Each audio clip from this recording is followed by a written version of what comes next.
Pergunta 114 do Catecismo Maior de Westminster. Vamos abrir Êxodo 20, a base do estudo, que nos direciona ao Catecismo, mas obviamente na fonte da palavra de Deus. Êxodo 20, vamos ler do 1 até o 7. A gente vai fazer isso para relembrar sempre os mandamentos que passaram, para a gente, depois do fixar o terceiro, esquecer para o segundo. E assim, vamos dando. Nós temos aí o prefácio até o terceiro mandamento, no versículo 1 ao versículo 7, que diz assim: então falou Deus todas estas palavras: eu sou o Senhor teu Deus, que te tirei da terra do Egito, da casa da servidão. Não terás outros deuses diante de mim, não farás para ti imagem de escultura, nem semelhança alguma do que há em cima dos céus, nem embaixo da terra, nem das águas debaixo da terra. Não as adorarás, nem lhes darás culto, porque eu sou o Senhor teu Deus, Deus zeloso, que visita a iniquidade dos pais e dos filhos até a terceira e quarta geração daqueles que me aborrecem, e faço misericórdia até 1000 gerações daqueles que me amam e guardam os meus mandamentos.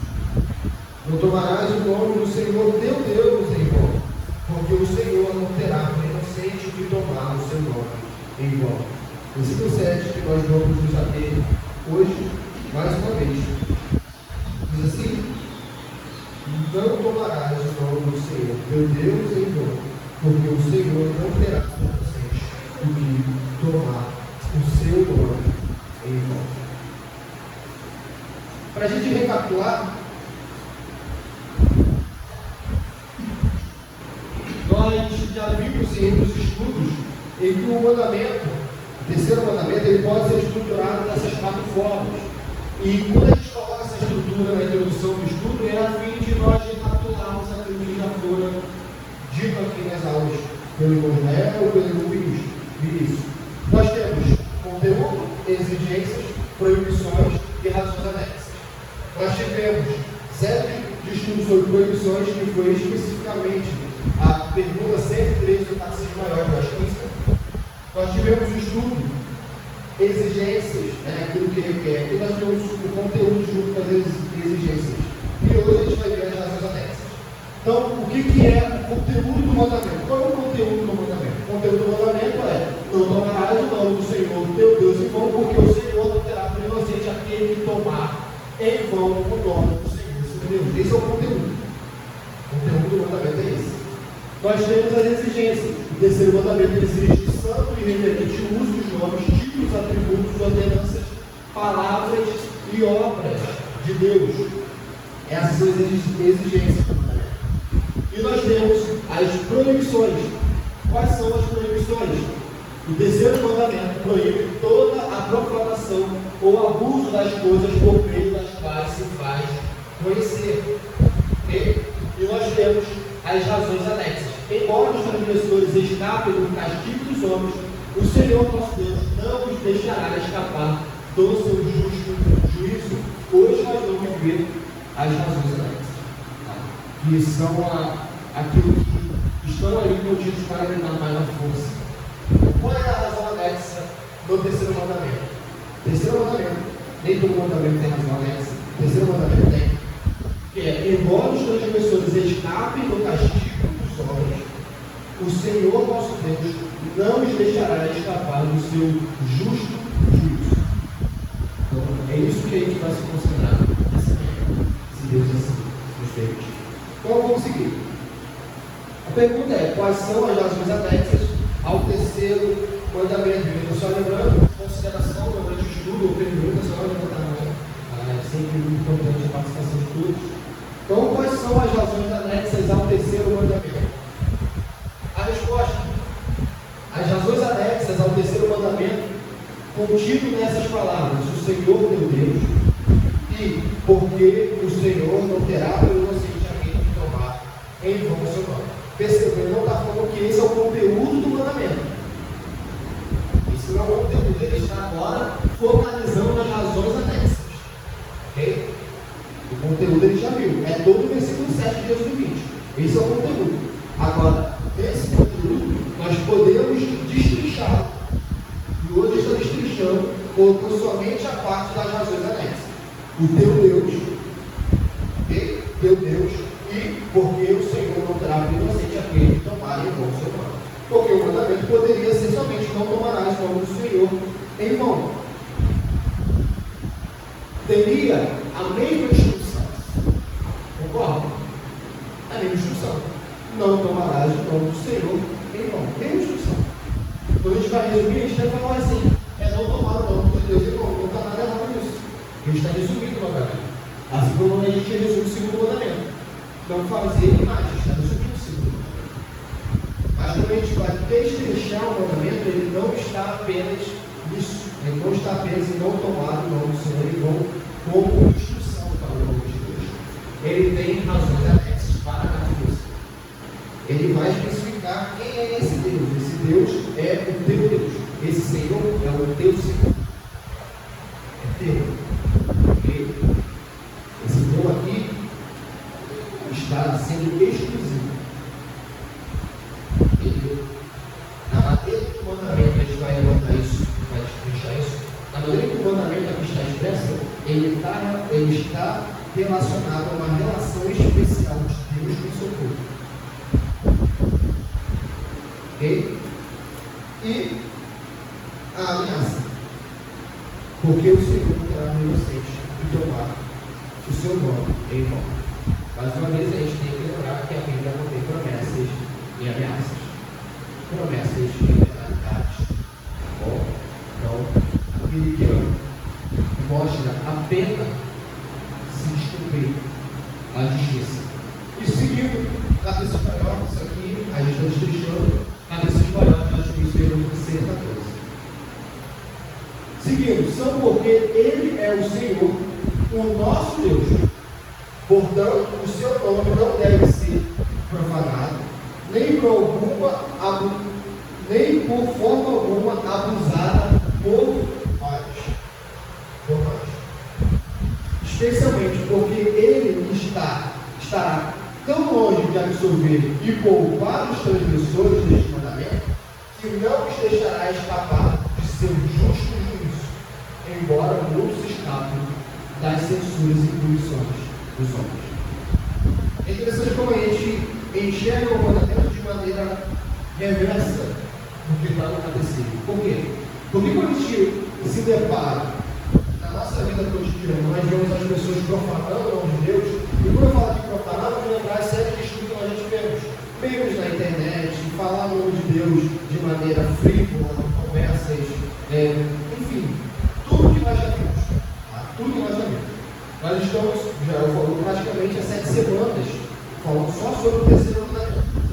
E nós, possivelmente aqueles de nós que estão mais atentos em, uma vez instruídos, olhar a realidade com a instrução dada, estão mais atentos ao que serve. Estão mais atentos, por exemplo, a falar o nome do seu irmão e atento também quando as pessoas falam o nome do seu irmão. A gente fica atento, isso é natural, isso é certo. Mas a gente percebe que não é de hoje, que as pessoas falam o nome de Deus de maneira frívola e nada acontece. Nada acontece. Então, quando nós olhamos para o mandamento, porque quando a gente vê o mandamento de maneira vertical ou horizontal, na verdade, que a gente já falou, pode ser que também é a segunda tábua da lei, do quinto ao 10º mandamento, ele muitas vezes, quando a gente quebra esses mandamentos, eles são perceptíveis a nós. Não somente a quebra, como a consequência da quebra. É perceptível quantos casais se divorciam por questão de adultério. Então, é óbvio para a gente que uma vez que a pessoa adultera, há o divórcio depois é uma consequência. Há uma consequência óbvia de quem quebra o oitavo mandamento, ele vai preso. Ou ele tem que pagar alguma indenização, alguma coisa assim, porque ele está furtando bem a lei. É óbvio para a gente que uma pessoa é fofoqueira e ela quebra o novo mandamento, ela fica mal vista na empresa, ela fica mal vista na família, ela tem consequências. Os próprios homens reprovam essa pessoa. Assim também o cobiçoso, assim também aquele que mata, assim também como aquele que quando a gente vai para o terceiro mandamento, que na verdade não era nada, mas especialmente o terceiro mandamento é aquele que a gente mais percebe sendo quebrado, a gente vê as pessoas quebrando não de hoje e nada acontecendo com nós. E não de maneira velada, de maneira mais ou menos perceptível, no nosso coração fica aquela sensação de que então não é tão pecaminoso assim falar o nome de Deus em vão, porque a gente vê aquele pastor tão renomado, tão que parece ser tão santo nas conversas cotidianas com o nome de Deus toda hora. A gente vê pessoas que são cristãos que não têm nenhuma mácula no sentido da segunda tábua da lei, que eles estão no nome de Deus em vão, e parece que nada acontece, então não é tão perigoso assim. Não é tão ameaçador assim. E nós vamos viver nessa manhã, na verdade nós vamos chamar a atenção nessa manhã, de que assim como nós falamos na palavra de conforto, olha, se Deus prometeu, Ele é fiel para cumprir, e aí geralmente usa esse versículo que está certo, no sentido de que, olha, confia em Deus, se Ele te prometeu tal coisa, a coisa é boa, Ele vai cumprir. Mas se o que Ele promete, Ele cumpre, no sentido de que a palavra dele, Ele cumpre, então a ameaça que Ele faz, Ele cumpre. Deus não é um Deus que ameaça não cumpre a sua ameaça. Os homens ameaçam e não têm muitas vezes poder para cumprir a ameaça feita. Deus ameaça e cumpre a ameaça que faz, se não houver o arrependimento. Se não houver o arrependimento. Então, esse mandamento é um mandamento como todos os mandamentos, mas está tocando dele porque parece que as pessoas escapam. Esse mandamento é um mandamento que a gente tem que olhar com temor, tremor e falar: meu Deus, Senhor, ajude. Ajude. Por quê? Porque ninguém vai escapar da punição. Porque Ele fez isso. O Senhor não terá por inocente o que tomar o seu nome. Nós não podemos correr para o subterfúgio do coração e falar: essa não foi minha intenção. Nós devemos ok? Então vamos para as referências bíblicas. Eu pedi para a Tayane, Levítico 19:12, Ezequiel 36:21-23, Edneia, Deuteronômio 28, 58, 59. É o quinto livro da Bíblia. Quinto livro da Bíblia. Isabela, Zacarias 5:2-4. 1 Samuel, todos nós hablamos de 1 Samuel, todos nós.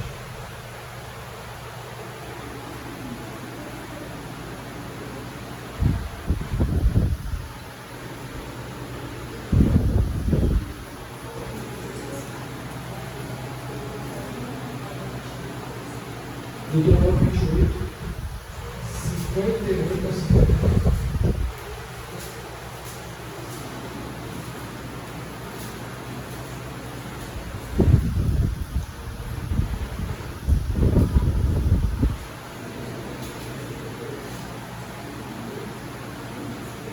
Pode ler.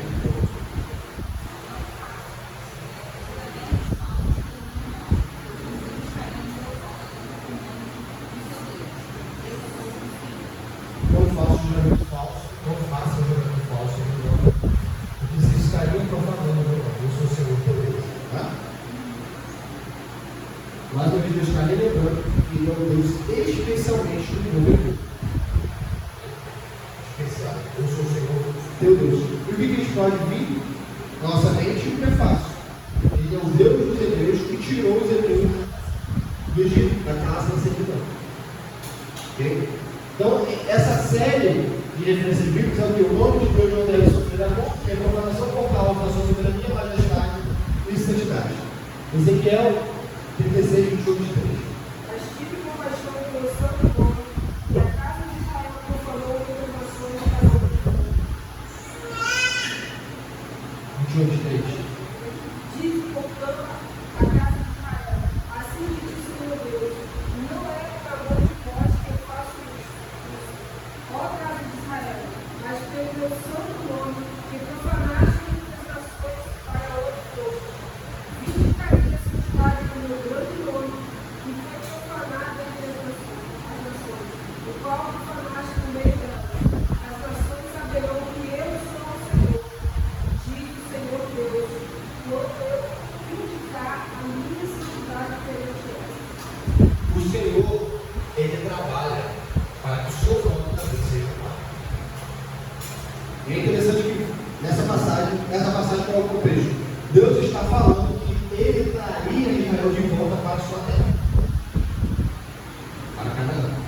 Ele não faria isso porque, afinal de contas, o povo agora merece isso. Não é por causa disso, mas por causa do nome dele. Para que o nome dele fosse honrado. Porque Israel levava o nome de Deus. Assim como nós hoje levamos o nome de Deus. Nós vimos isso nas proibições, nós vimos, por exemplo, texto que diz que por causa de vós o nome do Senhor é blasfemado entre as nações. No passado era por causa do povo hebreu, que fazia parte da nova aliança, por causa dos cristãos. O nome de Deus é blasfemado entre os gentios, entre as nações. Deus não tranquilo, vocês. Deuteronômio 28, 58 e 59.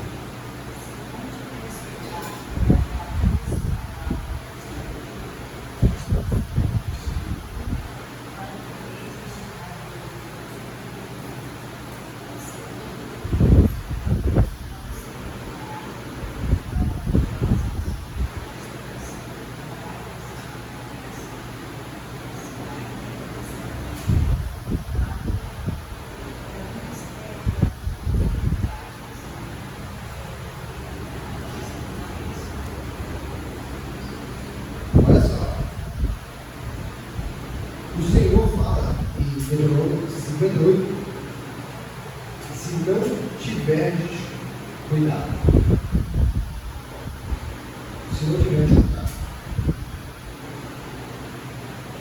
de guardar todas as palavras desta lei, escritas neste livro, para temeres este nome glorioso e terrível, o Senhor teu Deus, então o Senhor fará terríveis as tuas pragas e as pragas de tua descendência, e grandes e duradouras pragas e enfermidades, graves e duradouras. Será que isso mudou na aliança? Os irmãos acham que isso mudou na aliança? Não no sentido da administração. Ou seja, não é no sentido meramente de que agora vai vir gafanhoto para Cabo Frio, por exemplo, se nós não guardarmos a lei. Mas no sentido principiológico, no sentido de que o Senhor virá como punições.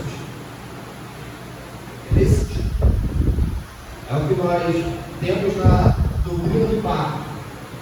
Mesmo povo, mesmo pacto, alianças distintas no sentido administrativo. A antiga aliança era administrada de uma maneira, mas era uma aliança do pacto da graça. E a nova aliança foi administrada de uma maneira diferente, mas também é pacto da graça. É o mesmo povo. Somos povos diferentes. A administração é diferente. Ok? Isabel? Qual foi Isabel?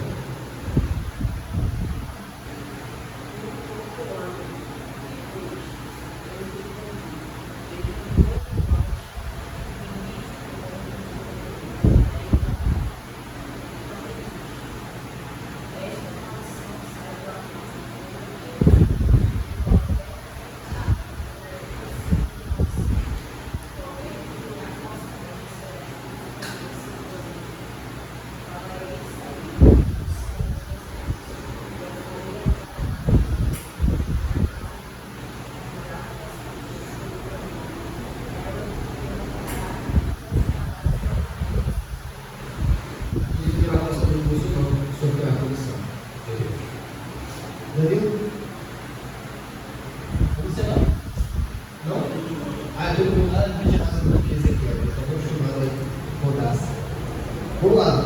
1 Samuel, vamos no versículo 12. Porém, os filhos de Eli, o juiz de Israel, filhos de Belial, e não se importavam com o Senhor, pois o costume daqueles sacerdotes com o povo era que, oferecendo algum sacrifício, vinha o moço do sacerdote, estando-se cozendo a carne com um garfo de 3 dentes na mão, e metia na caldeira, ou na panela, ou no tacho, ou na vida, e tudo quanto o garfo tirava, o sacerdote tomava para si. Assim se fazia a todo Israel, que ia ali assim, ó, também antes que se queimar a gordura, vinha o sacerdote, dizia o homem que sacrificava, essa carne para assar ao sacerdote, porque não aceitará de ti carne cozida, senão crua. O Senhor perguntante respondia: queime-se primeiro a gordura e depois tomarás quando quiseres? Então ele lhes dizia: não, porém hás de matar agora, senão tomá-la-eis. Era, pois, muito grande o pecado destes moços perante o Senhor, porquanto eles desprezavam a oferta do Senhor. Ou seja, aqui no final está explícito: muito grande o pecado destes moços perante o Senhor, porquanto eles desprezavam a oferta do Senhor. Eles faziam de uma maneira completamente vil a administração das ofertas, completamente anti-lei. Seguindo, versículo 20, vamos seguir versículo 22. Era, porém, Eli muito velho, e ouvia tudo quanto seus filhos faziam a todo Israel, e de como se deitavam com as mulheres que serviam à porta da tenda da congregação. Outro pecado aqui. E disse-lhes: por que fazer estas coisas? Pois de todo este povo ouço constantemente falar do vosso mau procedimento. Não, filhos meus, porque não é boa a forma esta que ouço. Estás fazendo despedir o povo do Senhor, pecando o homem contra o próximo. Olha só o argumento de Eli: pecando o homem contra o próximo, Deus lhe será o árbitro. Pecando, porém, contra o Senhor, quem intercederá por ele? Entretanto, não ouviram a voz de seu pai, porque o Senhor os queria matar. Mas o jovem Samuel crescia em estatura no favor do Senhor e dos homens. É interessante que se a gente ler todo, a estatura, mas se a gente ler tudo, a gente vai ver que ele, no jardim popular, ele passava pano por resolver esses desvios. Por quê? Porque aqui o que Eli está fazendo, se a gente pega a lei de Deus, o que a Deus fala sobre o filho contumaz, sobre o filho beliano, sobre o filho contumaz? O filho contumaz, o pai deveria levar os anciãos julgavam esse filho contumaz, e a lei não especifica a idade, e esse filho contumaz, ele era para ser apedrejado. Era isso que ele dizia. O que ele fez? Ele falou para os filhos, e ponto. Os filhos não seguiram o conselho. Ok, fiz minha parte. Mas era isso que ele dizia? Não. Ele dizia para levar os anciãos. Ele fez ou não fez? Então, ele escapou, os filhos de Eli escaparam do juízo dos homens, das censões dos homens, escaparam.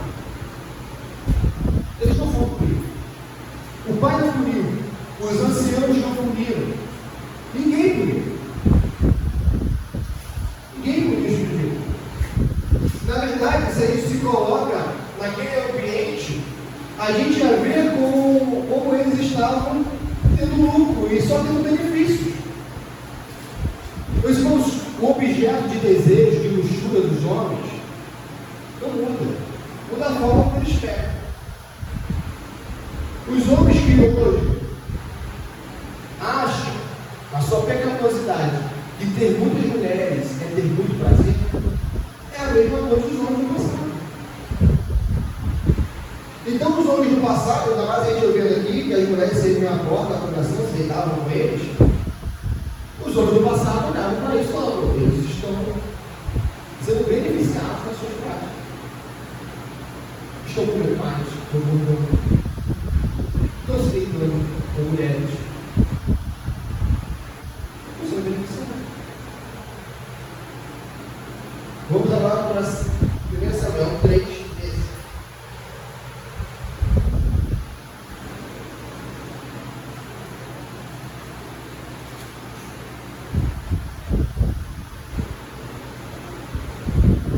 O Senhor falando: porque já lhes disse que julgarei a sua casa para sempre pela iniquidade que ele bem conhecia, porque seus filhos se fizeram execráveis e eles os não repreendeu. Aqui é o sonho que Samuel teve. Deus fala com Samuel, e Samuel vai como um profeta que fala a vontade de Deus ao povo. ele fala a Eli. E vamos agora para 4:16. Vamos lembrar que aqui está um contexto de guerra contra os filisteus. Pode ser uma guerra contra os filisteus vão para a guerra, porque os sacerdotes iam para a guerra, ficavam com raiva. Ele é uma história bem conhecida por todos. 4:16. Disse o homem a Eli: eu sou o que saí das fileiras, e delas fugiu o juízo. Perguntou-lhe Eli: o que sucedeu, meu filho? Então respondeu o que trazia as novas e disse: Israel fugiu de diante dos filisteus, houve grande conticínio entre o povo e também os teus 2 filhos, Ofni e Finéias, foram mortos, e a arca de Deus foi levada. Deus puniu os filhos, Deus puniu Israel. A arca de Deus foi tomada. Tem uma série de consequências disso. E ele, na complexidade do indivíduo, o que assusta ele não é nem morte dos filhos, é o poder do homem que a arca foi tomada. Ele cai e morre. Cai e morre, quebrando o pescoço.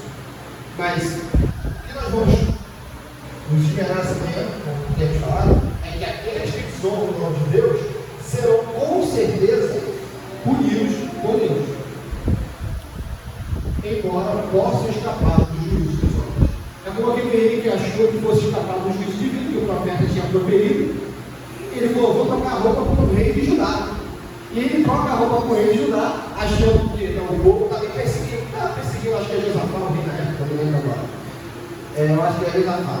E ele troca a roupa. Agora está tranquilo, ninguém vai me matar. Mas Deus já tinha proferido por boca do profeta que aquele rei seria morto na batalha. Então a Bíblia conta de que um soldado opositor pegou o arco, virou para cima e soltou a flecha. E a flecha cai na fissura da armadura e mata o rei. Que Deus proferiu que iria morrer por ti. Ninguém escapa do juízo. As pessoas falam que ninguém escapa da morte. Na verdade, ninguém escapa do juízo divino. Mas vemos na Bíblia homens que escaparam da morte, porque Deus falou: não morrerá. Mas vemos na Bíblia pessoas que escaparam da morte porque Deus ressuscitou essas pessoas. Agora, nós não vemos na Bíblia nenhuma pessoa que escapou do juízo divino. Ninguém escapa do juízo divino. Porque pecando o homem contra o próximo, nós temos Deus como árbitro. Agora, pecando o homem contra Deus, quem intercederá por ele? Quem? Graças a Deus por Jesus ao céu. Isso fez homem. Deus e homem para interceder por Deus. Para interceder por Deus. Alguma dúvida? Podemos seguir o estudo? Vamos seguir. Vamos liberar na palavra teu Deus. Tá? Teu Deus. O que significa teu Deus? Já nos modos dizer, essa expressão implica numa relação pactual especial entre Deus e o seu povo. Aqueles que foram trazidos para dentro da esfera do pacto da graça de Deus podem chamar Deus de seu Deus com um sentido especial e por isso estão adicionalmente. Olha, ele não está falando, e ninguém aqui vai terminar o estudo dizendo que o terceiro mandamento é para ser praticado por quem está dentro do pacto da graça. Tá? Ou seja, o ímpio pode dizer o nome de Deus em vão. Nós temos a série de estudos da introdução, que nós falamos que a lei é para todos os homens. E os homens serão julgados de acordo com a lei de Deus. A lei de Deus está gravada no coração, o princípio da lei de Deus está gravado no coração de todos os homens. Agora, o que nós vamos ver é que nós temos uma adição, algo a mais para que nós venhamos a guardar, Senhor. É uma adição. Ou seja, nós que estamos no povo de Deus, pacto da graça, nós somos povo povo de Deus, nós somos da igreja. Nós estamos adicionalmente mais responsáveis disso. E não entendamos aqui, ok? Muito importante. Quando nós chamamos de Pai da Graça, nós somos chamando as pessoas que são da igreja em um sentido da igreja visível. Ok? Nós não estamos sabendo que daqueles que são eleitos, né? A gente vai para o período da prestação, não, Pai da Graça, a igreja visível. A igreja visível. Tanto é que a palavra diz que o julgamento começará na casa de Deus. O que é a casa de Deus, igreja? É aqueles que estavam na igreja, mas com o coração endurecido, sofrerão consequências naturais, porque os ímpios. Então, entendamos isso. Então, uma pessoa, por exemplo, que está na igreja, e diz o nome de Deus em volta, não é convertido, ela vai ser julgada por isso. E com mais de 100 anos. Então, e por isso estão adicionalmente obrigados a usar o nome de Deus de modo reverente e correto. É uma obrigação nossa. E essa é uma obrigação nossa. Vamos relembrar, como nós estamos falando de piedade, existem exercícios espirituais, exercícios de piedade que nós somos obrigados a praticar. É uma obrigação. Nós temos que fazer. E nós estamos obrigados a tomar cuidado, não porque a gente vê dentro do nome, que ele lembra da gente, tomar cuidado em guardar todas as palavras da lei. Não para sermos salvos, nós sabemos isso, nós não guardamos a lei para sermos salvos. Nós vimos que no prefácio, Deus dá a lei para aqueles que Ele já salvou. A lei da casa da servidão, que já salvou do Egito. Então nós somos salvos e vamos para a lei, em demonstração de amor ao nosso Deus. E a lei, ela vai ser o balizador da igreja visível para demonstrar aqueles que estão de fato em Deus e daqueles que estão na igreja por conveniência social.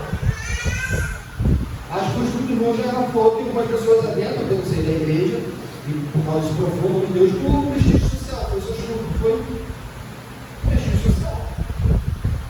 Hoje talvez seja devido isso, mas dependendo da família que nós estamos, algumas nós permanecemos na igreja para que as pessoas não fiquem nos perturbando, para que o jantar de família ninguém fica perturbando a gente. Já começou a igreja, porque a gente sai de uma igreja séria, para uma igreja fraca e fica lá. E fica com uma consciência estabilizada. Eu estou na igreja, ninguém me perturba, eu estou no discurso. Essa é a realidade, por quê? Por prestígio social, por conveniência. Por conveniência. Então essas pessoas, elas estão tomando o nome de Deus em vão e elas estão sendo adicionalmente masturbadas. Por quê? Porque elas estão dentro do povo do pacto. Então quem está dentro do povo do pacto tem mais responsabilidade.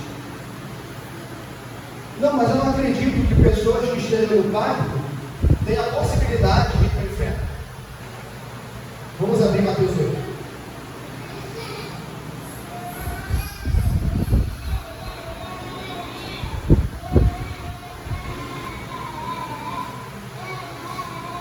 Oito, 11 e 12.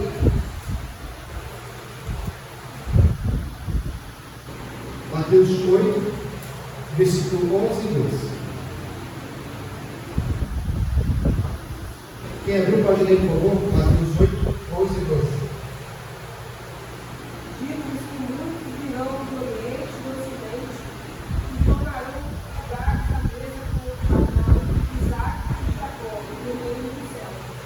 Ao passo que os filhos do reino serão lançados,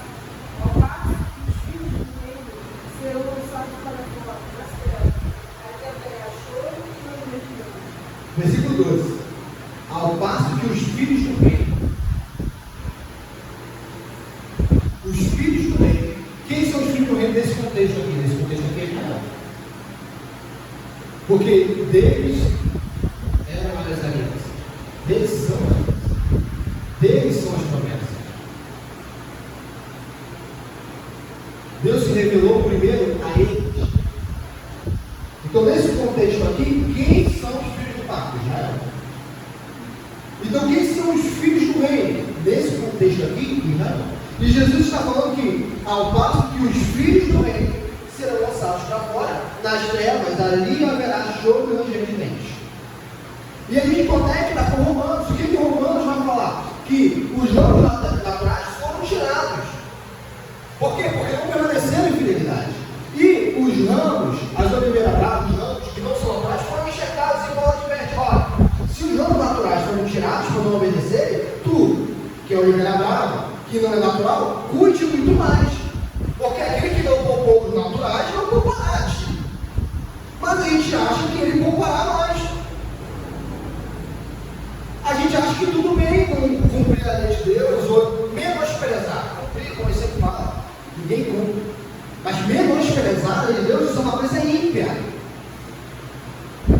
E a gente acha que está tudo bem. Não, Deus não se importa com isso. Deus conhece o meu coração. A palavra, esse jargão, Deus conhece o meu coração. Ele, sempre que vem à nossa mente, saiba a fonte. A fonte é o sussurro de Satanás.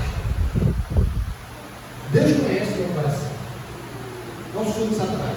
Para dizer, continue pecando. Deus não liga o que você faz. Ele só se importa com o seu coração.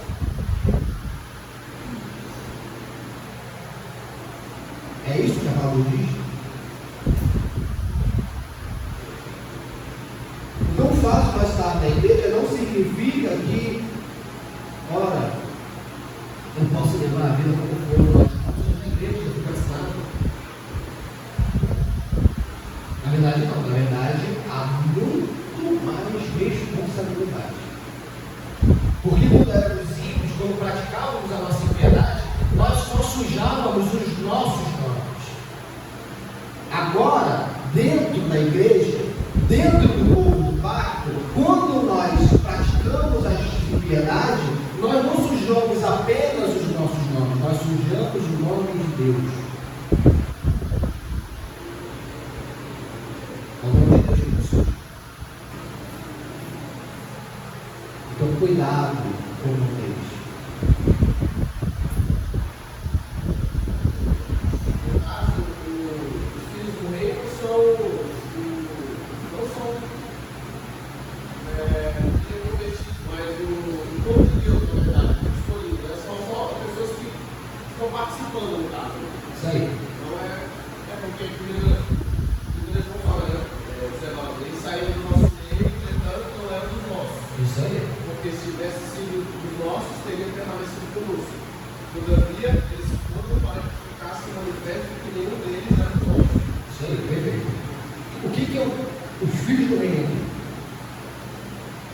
São aqueles que ingressaram oficialmente no mundo do pacto. Se não se falar que é circuncisão, hoje na nova administração é batizado. Então todos que. É por isso que entrou uma ocasião de pecado, né? Enfim, não vou aqui visitar. Ele estava conversando com um homem maduro na fé. Ele falou assim: não, mas isso eu cometi quando eu era eu tinha 15 anos, acho que eu cometi com 16. Aí depois passou o tempo. Aí, uma outra situação, a gente começou, ele falou que ele foi batizado com 13 anos. Então, biblicamente, ele era crente. Ele não era ímpio. Ímpio no sentido de fora da aliança. Entendeu? Porque ele está falando, não, essas coisas não podem ser computadas, é uma discussão teológica que estava tendo. Discussão no sentido da conversa. Que não pode ser computado porque isso é para crente, mas na época era ímpio. Não é assim. Oi? É o tempo da ignorância. Você era o tempo da ignorância. Peraí, se você entrou em aliança, se você está batizado, você está com responsabilidade. É por isso que aquele que estava lá, de Noruega, que esse igreja tem uma demora hoje em dia para batizar. Não é qualquer pessoa que chega batizada. Porque uma vez que ela é batizada, ela tem que estar ciente da responsabilidade dela. Não é assim no frenesi, sentindo emoção, uma guitarra solando bem, um teclado lá no alto, chorou, vou ser batizado, no domingo seguinte a pessoa está sendo batizada, ela não entendeu nada. Aí nesse contexto, como que é? Vou entrar nesse contexto que a Bíblia fala desse contexto. A Bíblia fala que o batismo. Aí teria que entrar no contexto se a pessoa era batizada ou não, se aquilo foi batismo ou não. Mas ele deseja que todo mundo que foi batizado não quer se sair daquele batismo. Né? Eu não fui batizado por habilidade. Então, uma vez que nós fomos batizados, o pior, as igrejas que creem no pré-batismo, elas têm por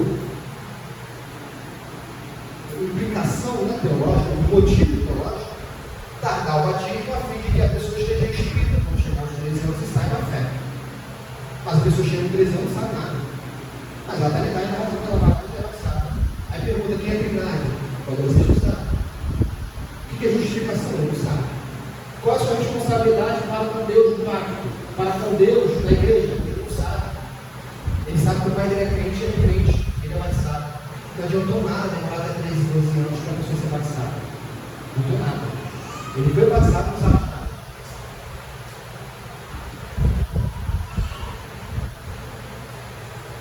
Há responsabilidade. Mas qual que é o propósito do estudo? Nós vamos chegar aqui, nós vamos mostrar a gravidade do pecado. E nós vamos mostrar a necessidade de recorrer a Cristo. A repressão foi isso. Por quê? Porque quando a gente não entende a gravidade do pecado, não tem porquê ter urgência para se refugiar em Cristo. O pecado é tão grande. Percebam, quando a gente diminui a lei de Deus, a gente diminui o sacrifício de Cristo. Não tem como eu diminuir o vigor da lei e aumentar o amor de Cristo, aumentar o sacrifício de Cristo. Não tem como. Por quê? Porque Jesus na cruz pagou pelo pecado mais grave que nós já cometemos. Não há pecado grande demais que ele não possa perdoar. E não há pecado pequeno demais que ele não se importe.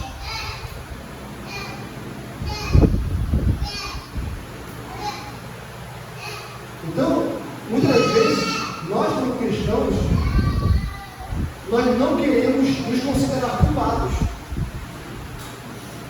Nós não queremos nos considerar culpados. Mas nós somos. E graças a Deus por Cristo Jesus, nosso Senhor. Porque eu sou culpado. Mas eu tenho um servo sofredor que levou as minhas iniquidades. O seu nome. Foi a bater. Quando Jesus estava na madeira, ele estava propiciando todos os pecados. Mas especialmente para aquilo da semana, ele estava propiciando todas as vezes que pararam palavras frívolas que saíram da nossa boca. Porque se ele não propiciasse as palavras frívolas que saem da nossa boca, nós estaremos condenados. E para isso, requer fé em Cristo. Então, meu Deus, alguma dúvida? Muito boa pergunta, Renato. Alguma dúvida, consideração? Meu Deus está relacionado ao povo da aliança.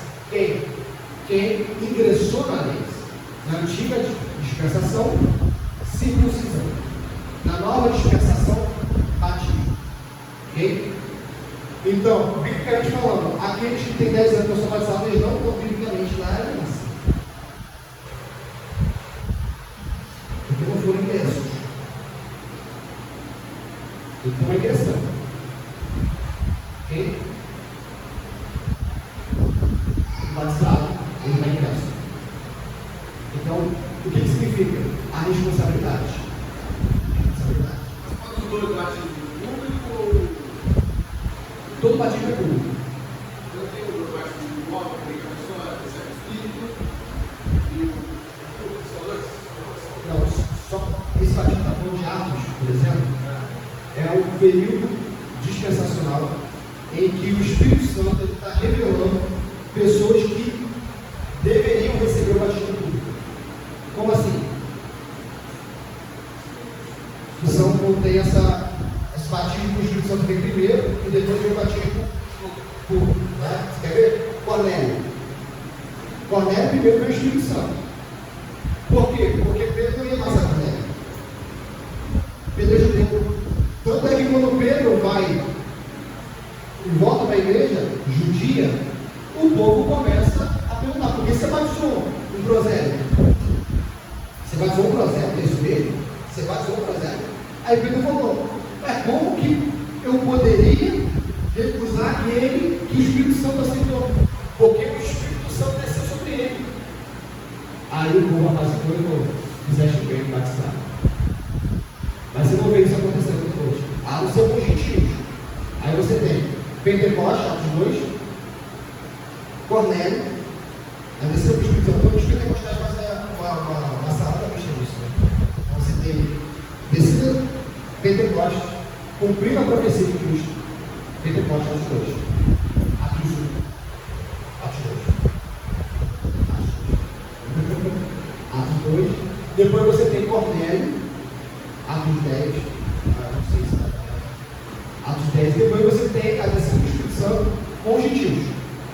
Quando isso acontece, você não vê mais o Espírito Santo descer dessa forma extraordinária. Por quê?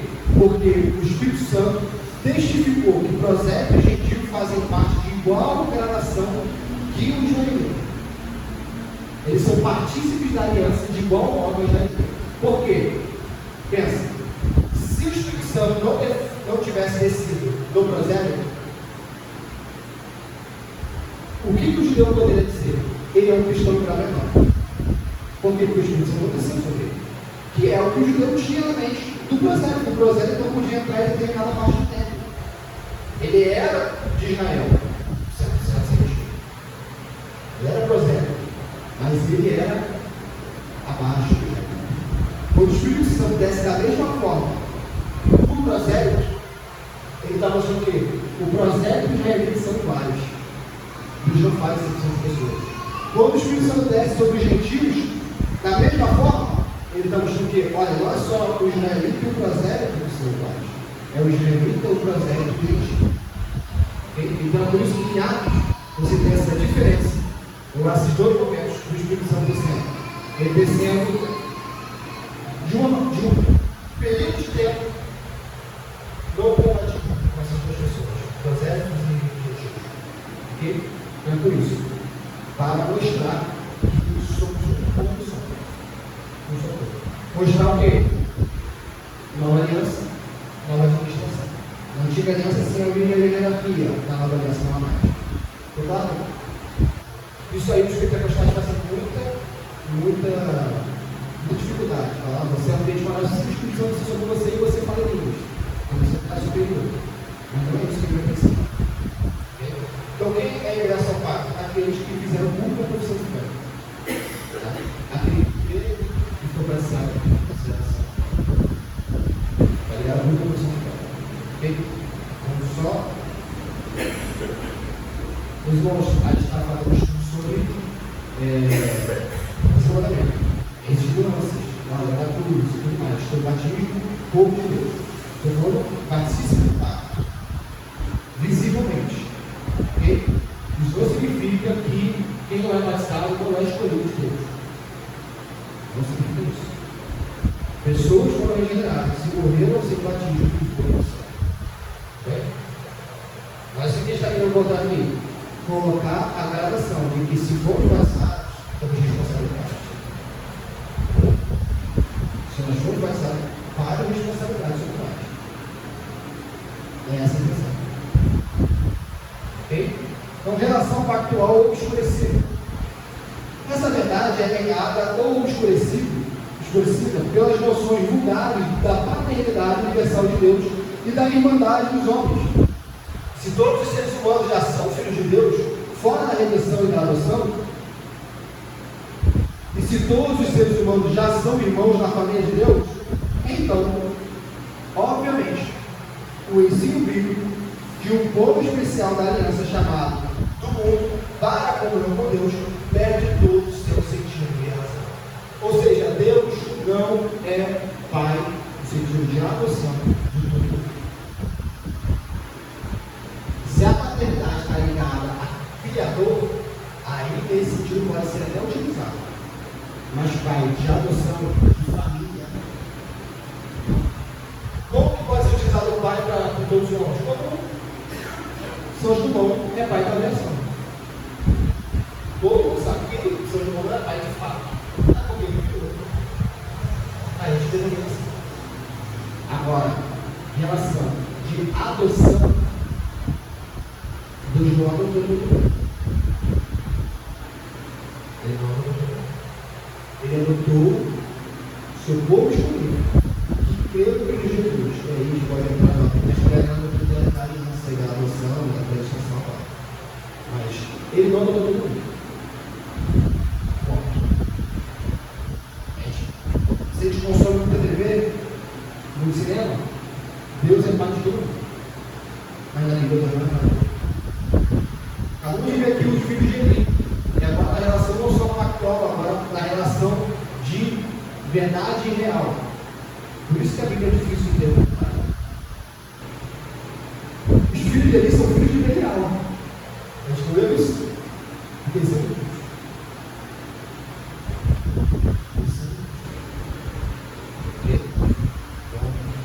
A gente tem que ver o que a Bíblia está falando no seu contexto. O texto se explica por um contexto. O contexto militar, o contexto do livro. O contexto do livro. Alguma dúvida nisso? Aqui conta Deus não ser pai de todos, no sentido de adotar todos os homens. Alguma dúvida? Se Deus adota todos os homens, não existe inferno. Porque Deus não manda um filho adotado no inferno.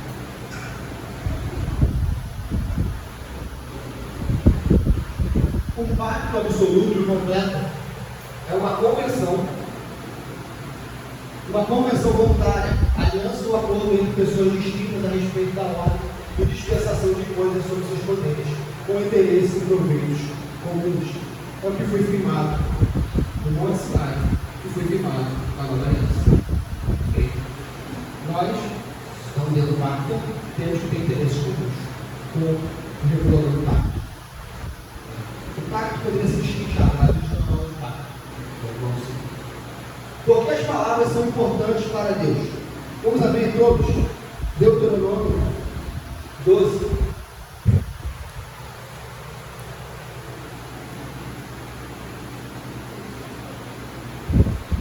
Mateus 12, 4. Quem abriu pode ler até o 36, por favor.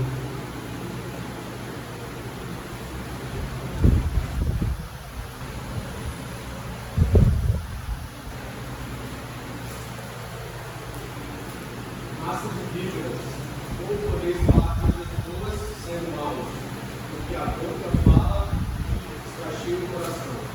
O homem bom tira do tesouro bom coisas boas, mas o homem mau do tesouro tira coisas más. Digo-vos que toda a palavra frívola que proferires sobre os homens, dela darão conta do dia do juízo. Porque pelas tuas palavras serás justificado, pelas tuas palavras serás. A gente perguntou, será que Deus mudou a forma que ele culpava o povo do antigo Israel por não respeitar a sua lei? Mudou? Porque a boca fala do que está cheio de coração. O homem, digo-vos que toda a palavra, vírgula, que proferir os homens, dela darão conta no dia do juízo. Todos. E por que Deus se importa com as palavras? Está escrito isso aqui. Porque a boca fala do que está cheio do coração. Não tem como alguém chegar e falar, eu honro a Deus, eu tenho Deus em autoestima. Mas quando o nome de Deus se encontra na hora. Não tem como. Ah, é costume. Ok.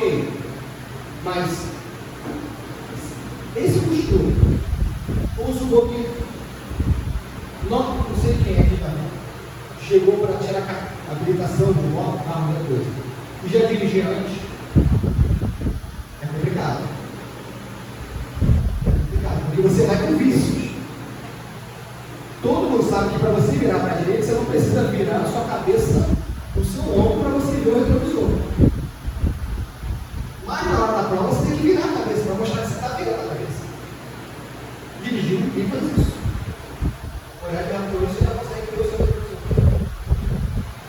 ninguém quer ser reprovado. E a gente que volta esse vício. A gente treina para chegar no dia da prova e aqueles vícios que nós adquirimos ou dirigimos antes de carreira não estarem ali naquele momento da prova. Ou seja, nós conseguimos tirar isso. Deus não pode dizer assim, então, eu não consigo porque, nossa, eu tenho 20 anos de crente, 30, 50 anos de crente, e eu sei que eu não de Deus, situações. Se em algo menor, como passar numa prova, nós conseguimos tirar os nossos vícios cotidianos, por que nós não conseguimos tirar o vício do nome de Deus de volta? Não é da sua festa, ou bate dele, não é do móvel. Simples, porque você não construiu isso. Porque quando nos importamos, nós cuidamos, nós nos esforçamos. Nos importamos em passar na prova de direção, nós mudamos a forma de como dirigimos. Isso é uma Deus. Então nós não podemos sair dessa sessão, desse mandamento e falar, mas eu não consigo falar o nome de Deus no nome. Estou falando de tentar. Ninguém está falando de cumprir. Ninguém está falando de cumprir. Estou tudo perfeitamente bem. Porque a palavra já nos percebe. Mas eu vou te tentar não vou em cada caso falar o nome de Deus. Ter cuidado.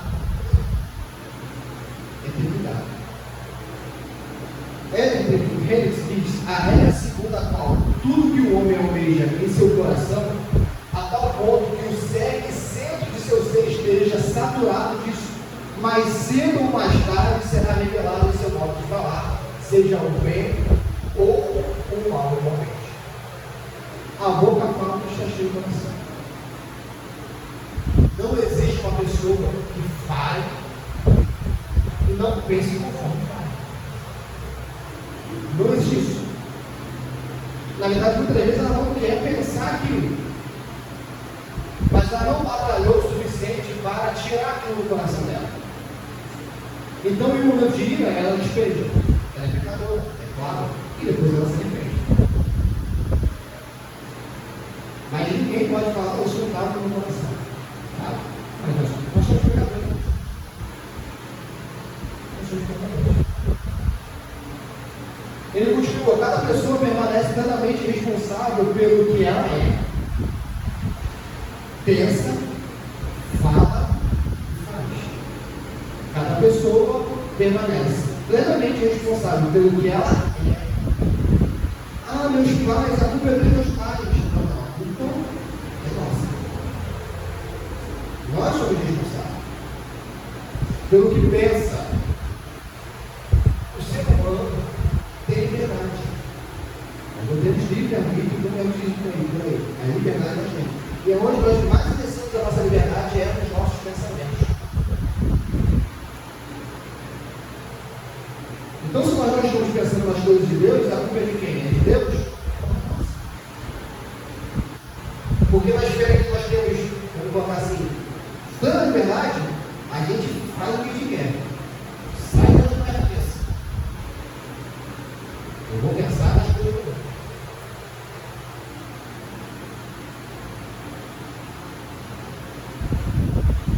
Fala e faz. Pois, embora seja verdade que ela não pode mudar seu próprio coração, é também verdade que, com o poder que Deus lhe confere, ela tem a capacidade de apelar para aquele que renova corações evidentes. Verdade, ninguém muda o coração. Mas é verdade também que isso tem alguém para quem apelar. O Senhor está sempre disposto e desejoso de conceder gratuitamente aos homens tudo quanto exige deles. O que Deus exige, Ele concede. Se os homens não o recebem, é por culpa deles, não de Deus. Ora, se até mesmo por cada palavra imprudente, segundo o original, remete tagarelar, ou seja, por cada tagarelice nossa, que não produz nada, que não é proveitoso, e é composto de eficaz para produzir qualquer resultado, os homens prestarão contas no dia do juízo. Porque os homens são responsáveis. Nós somos responsáveis. Nada de nós. Por quebrar ou buscar o sermão. A culpa não é do nosso pai, a culpa não é da nossa mãe, a culpa não é da cultura, a culpa não é de qualquer outra coisa, a culpa é nossa. Homens já viveram debaixo desse sol, tiveram uma criação ímpia e foram grandes santos. Viveram um tempo de paganismo. E no mundo pagão eles gostaram ainda mais de santidade. Então não é como que eu vou ser santo desse mundo, mas o mundo é mau. A culpa é nossa. Por que, olhando para o final, porque Deus não deixa só para mim. É interessante que ele fala de apelar, né, a Deus. E Jesus falou aqui, 37, irmão 12:37, porque pelas tuas palavras será justificado e pelas tuas palavras será condenado.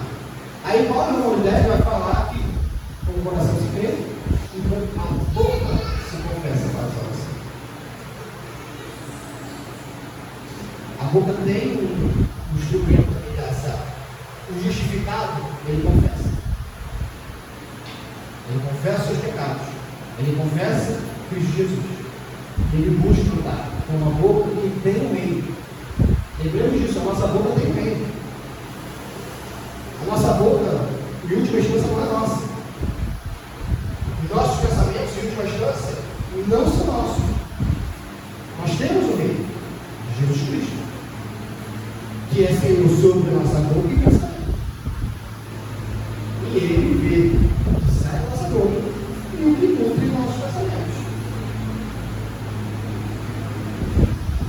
Porque Deus não deixa escapar do seu justo juízo quem quer esse mandamento. Só para escrever no último espaço. A verdade, é claro, é que Deus não deixará escapar do seu justo juízo ninguém que quebre qualquer um dos 10 mandamentos. Todos os 10 mandamentos constituem uma unidade como lei de Deus, mas esse mandamento de não tomar o nome de Deus em vão diz respeito especialmente à honra e à autoridade do próprio Deus. Ele acrescentou a advertência, ou seja, a anexa, a advertência especial de que não terá como inocente aquele que levar o seu nome. Ele não vai inocentar o próprio. Até mesmo nesse mandamento. Perceba, quando nós obtemos o perdão de Cristo, não é meramente que Deus inocenta por qualquer coisa. Ou seja, aquele pecado baixo. Mas devemos saber que quando estamos na condição de inocentes, é porque alguém pagou aquele pecado. Alguém pagou aquele pecado. Não é que Deus fala assim, não. Fulano de tal falou o nome em vão, tudo bem que ele tem. Não. Se essa pessoa não está mais no status de culpado, é porque esse pecado foi expiado por Cristo na cruz. Então saibamos que todas as vezes que nós falamos, alguém tem que pagar um preço para nós não irmos para o inferno. Porque a nossa boca nos leva para o inferno também. Tudo aquilo que nós pensamos contrário à lei de Deus, não é que Deus faz vista grossa, mas alguém teve que morrer para que aqueles pensamentos não fossem a obstrução para nós não adentrarmos no paraíso. Não é que Deus não se importa. Alguém teve que morrer por causa das nossas obras, por causa das nossas palavras e por causa dos nossos pensamentos. Alguém teve que morrer, porque se não houve morte por um mínimo pecado ou pelo máximo pecado de gravidade, se não houve morte, não há salvação. Se não houve morte, seja, Cristo no madeiro, então haverá morte futura, a segunda morte. Morte vai ter. Se um mandamento é quebrado, ele exige morte. Entendamos isso. Não existe mandamento ser quebrado e não haver morte. Porque Deus é fiel para cumprir a sua palavra. Ele falou: no dia que vocês comerem, vocês quebrarem o mandamento, certamente morrerás. Se há mandamento, aquele mandamento confere morte. Alguém tem que morrer. Ou nós, ou Cristo. Aqueles que têm fé em Cristo saberão. Cristo é Deus. Aqueles que acham que conseguem vão saber. Cristo é Deus. E eles fazem a mudança na morte.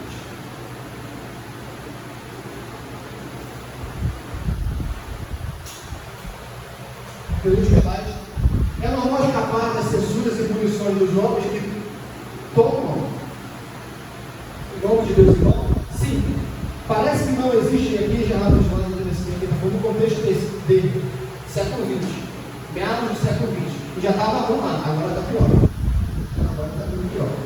Sim, parece que não existe mais nenhuma forte opinião pública contra o impropério, o blasfemo. E muitas pessoas instruídas e de nível social sequer acham que tomar o nome de Deus em vão seja contrário ao bom posto, sem falar e considerá-lo moralmente errado. Ou seja, as pessoas pouco se importam com o nome de Deus em vão.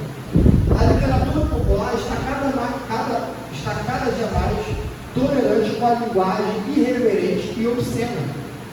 Hoje também. Não existe uma série, não existe um filme em que não há o nome de Deus em vão. Pelo menos não lembro de cabeça. Revistas que 20 ou 30 anos atrás excluíam cuidadosamente a linguagem vulgar de suas colunas permitem-na hoje livremente. Precisamos encarar o fato de que o verniz cristão da nossa cultura moderna está desgastado. O colapso geral da fé na autoridade da Bíblia que resultou da disseminação de visões críticas das Escrituras está agora frutificando no colapso geral no universo da moral e da cultura. Ou seja, o cristianismo enfraqueceu a autoridade bíblica. É isso que está falando. Então ficou só um verniz de cristianismo. Agora, esse verniz de cristianismo está colapsando. Se os cristãos enfraqueceram a Bíblia, o que vamos esperar da sociedade? O Gerardo Boys, ele muito bem ativa. O declínio da América é culpa dos cristãos. É culpa dos cristãos. Quem disseminou a paternidade universal são os cristãos. Os cristãos que disseminaram a paternidade universal. Não foi o ateu. Não foi o islâmico. Não foi alguém da cultura hindu.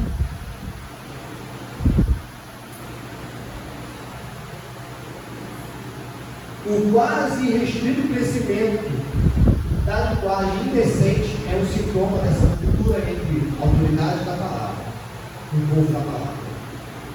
Sem o retorno irrestrito à aceitação da real autoridade da Bíblia, o mal dificilmente será remediado. Não vai. Não vai. Nós não falamos o que nós queremos falar. Nós somos o que a Bíblia fala.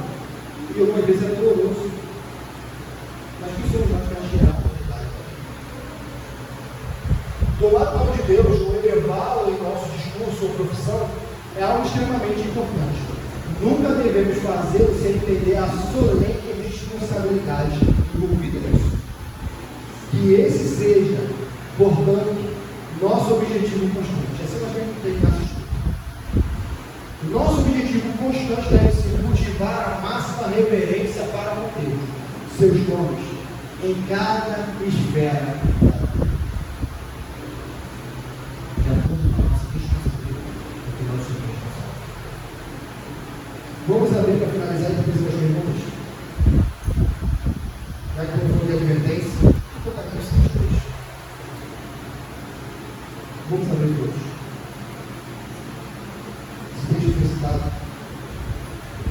Para finalizar a verdade, não sei onde.